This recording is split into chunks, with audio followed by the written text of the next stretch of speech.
Hey guys, I'm here with one of my favorite bodacious souls on fire, Shiva Rea. Hey. It's Thanksgiving morning and we just spent the last 2 hours moving and breathing together with an incredible, beautiful group of people, led by phenomenal music.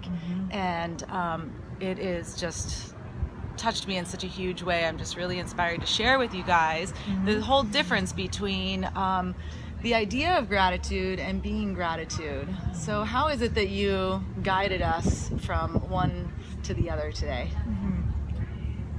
Well, as you know, I'm completely dedicated to the revival of prostration practice, right? Where we bring our whole body down upon the earth, and that movement of surrender, the tenderness that we spoke about in the beginning. I think having a tender heart is something I really try and feel all day long. I think the tender heart is the heart of compassion. And it's interesting because compassion in yoga is karuna, and then gratitude is, I don't hear it in the Sanskrit very often, but it has krit ajna. So like the knowledge that is cultivated of the heart.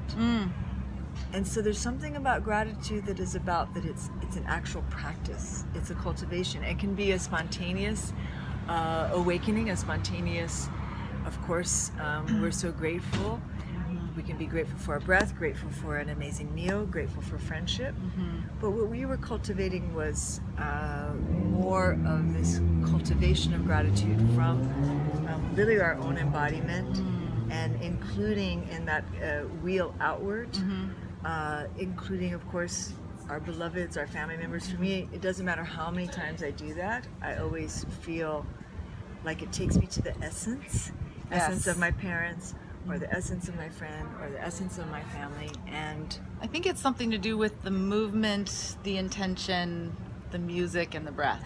That's sort of the recipe, right? Exactly. And you know, here the music is the wind in the trees, but it's like this whole sensory experience. And I do think moving, and we did lots of backbends, but we also did a lot of integration, being on Thanksgiving, a lot of integration and the willingness to go through the fire. So I think gratitude in a way is a fire that melts away mundane consciousness. And I think that's where we find ourselves in the world today. And all the hot spots in the world, here we are peacefully under the tree. We're about to go and celebrate with our family. And we should never take peace for granted, freedom, abundance. And so today's was about the Be a Light Solar Lantern Project. So you got a light for somebody today. So you are a light girl. Yes, that's because you offered the class in total service. So it was a whole morning of service, everyone being in service to connection with our own selves, you being in service to leading us through that process, and then all of the financial contributions going to this incredible project. What's the name of it again? It's Be a Light. Be a Light. It's a solar lantern project. Solar lanterns. And where can people find that? You can just go to my website. It's the easiest. Okay. It's just my name. Okay. And then it's also connected with solaraid.com.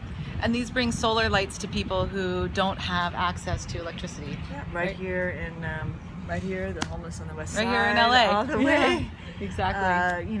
To mainly in East Africa. This project works in East Africa. And so shivaray.com. Yeah. Yep. It's on our homepage. Be a Light Project. And the being gratitude starts with the connection to your own self. Yes. And then feeling gratitude moving within your own body. And for someone who is not a yogi, what's one simple practice they can do to help them come one step closer to being gratitude? I think it's the simple practice that if this was my last, it awakens gratitude like that. Or like, we were doing this practice where people might feel pain in their body. If you treat your leg, well, what if I didn't have this leg? All of a sudden, however you have that leg, you're grateful for. Right. So that you learn often in places of great intensity, intense travels. I've been in intense travel situations in India where I'm like, how am I gonna make it? And they're like, well, I'm grateful that I'm getting from point A to point B, or I'm grateful that I have this little spot. And it always opens up the doorway. Yeah, I think so. And also, I think anyone can do the simple practice you shared this morning of the tender heart. Yes. So rubbing your hands, left hand on top of your right hand, It can around be, your heart. The main thing is the bhava, the feeling. I mean, if someone just does it like, yeah, what's up? Yeah, you know, it will have some effect. But you know, we can touch anything with from our heart, and then that's the most effect. Yes. Yay! Thank you, and of course, lots of hugs, lots and lots and lots of hugs. And we're nice and sweaty. Yes, we we're are. Nice and sweaty. Thank you All so right, much. bless you. Love you. Happy Thanksgiving. Okay. Cheers. Cheers.